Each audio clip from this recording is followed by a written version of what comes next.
ती प्रेमकथा प्रेमाची जादू. एका सुंदर गावात आर्या आणि सारंग ही दोन कोवरी मनन लहानपणापासून एकमेकांचे चांगले मित्र होते.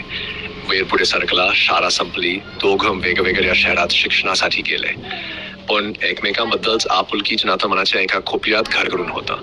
सारंगला नेहमी वाटायचं आर्या फक्त त्याची मैत्रीण नाही, ती त्याचं सगळं विश्व आहे.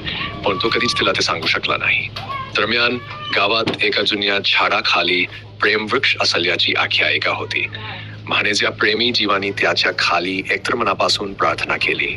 त्याच्या प्रेमात जादू घडते. सारंग एकदा सुट्टीसाठी गावात आला आणि आर्या त्याला भेटायला आली.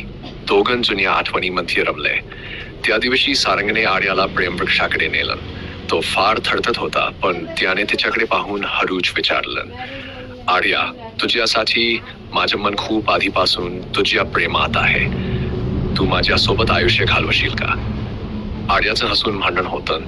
मला वाटतं आपण दोघं खूप आधीच त्या प्रेमवृक्षाखाली जादू निर्माण केली होती, जेव्हा आपली मैत्रीच प्रेमात बदलली होती. त्या संध्याकाळी त्या झाडाखाली दोघांनी हातात घेऊन एकत्र प्रार्थना केली आणि जादू खरंच घडली. त्यांच्या प्रेमाची कहाणी गावातल्या प्रेमवृक्षायतीची अजरामर झाली.